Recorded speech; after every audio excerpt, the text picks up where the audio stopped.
Scene ఏంటనేది ఇక్కడ నేను చెప్పకూడదు. కాకపోతే మా డైరెక్టర్ గారు మాత్రం నాకు ఒక మంచి అవకాశం ఇచ్చాడు. అది ఎలాగో మీకు సవివరంగా చెప్తాను, జాగ్రత్తగా వినండి.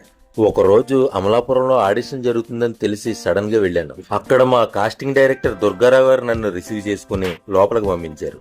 వెళ్ళగానే ఎక్కడి నుంచి వచ్చారు మీరు అని అడిగారు. పిఠాపురం నుంచి వచ్చాను సార్ అని చెప్పాను. డైరెక్టర్ గారికి పవన్ కళ్యాణ్ గారు అంటే చాలా ఇష్టం అన్నమాట. పిఠాపురం అనగానే ఆ నియోజకవర్గంలో మనిషి అని నన్ను ఆప్యాయంగా పలకరించి అతనికి ఏ సీన్ కావాలో ఆ సీన్ చెప్పి నాతో చేయించుకున్నారు. సూపర్ మోదీ గారు, మీరు చేయగలరని నాకు డేట్లు ఇచ్చి సంతోషంగా పంపించారు. ఆయన ఇచ్చిన మాట ప్రకారంగా ఈ రోజు షూటింగ్ చాలా ఎక్సలెంట్ గా జరిగింది.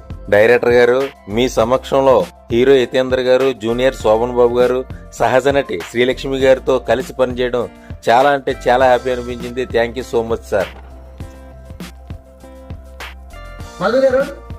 మా డైరెక్టర్, మా హీరో, మా కెమెరామెన్ తో మీ సానా మధు.